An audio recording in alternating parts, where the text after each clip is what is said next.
कि ये लोग जिस तरह से ये थोप रहे हैं। हिमाचल प्रदेश पहाड़ी क्षेत्र है, यहाँ की स्थितियां, भौगोलिक स्थितियां अलग हैं। यहाँ का जो यहाँ की आर्थिकी अलग से है। यहाँ की समझ रहा हूँ कि ये जो हमारा जो डेमोक्रेसी इस देश के अंदर है, ये डेमोक्रेटिक सेटअप से प्रेसिडेंशियल जो अपना प्रेसिडेंशियल सिस्टम ऑफ, मैं सिर्फ इतना कहना चाहता हूँ कि जो एसएनए स्पर्श योजना केंद्र सरकार ने लॉन्च की है और जिस तरह का तुगलकी फरमान जो केंद्र सरकार ने और भारतीय जनता पार्टी की सरकार ने केंद्र से राज्यों के ऊपर थोपा है, बाज हैं वो अलग से हैं। लेकिन जिस तरह की ये ऊपर से क्या कर रहे हैं कि जिस तरह से ये एसएनए जो स्पर्श योजना है उसके तहत इन्होंने विभागों को जो पैसा सीधे सीधे रिजर्व बैंक से उनका खाता, तो मैं ये समझता हूं कि एक तरह का ये तुगलकी और एक दादागिरी केंद्र सरकार की जो राज्यों के ऊपर है, ये स्पष्ट दिखाई देता है।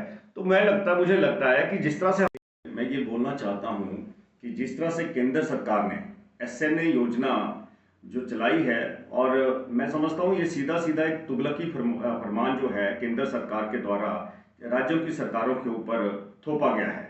इसका सीधा सा मतलब ये है कि क्या हम डिक्टेटरशिप की तरफ जा रहे हैं, क्या हम डायकोटॉमी की तरफ जा रहे हैं, क्या हम प्रेसिडेंशियल रूल ऑफ गवर्नेंस की तरफ जा रहे हैं।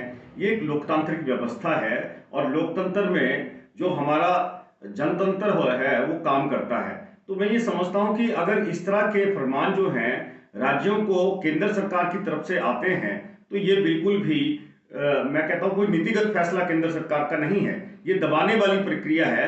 ये एक लोकतंत्र के ऊपर कुठाराघात जो केंद्र सरकार ने किया है, ये बड़ा स्पष्ट तौर पे। और जहां तक हिमाचल प्रदेश की बात है, हिमाचल प्रदेश एक पहाड़ी क्षेत्र है।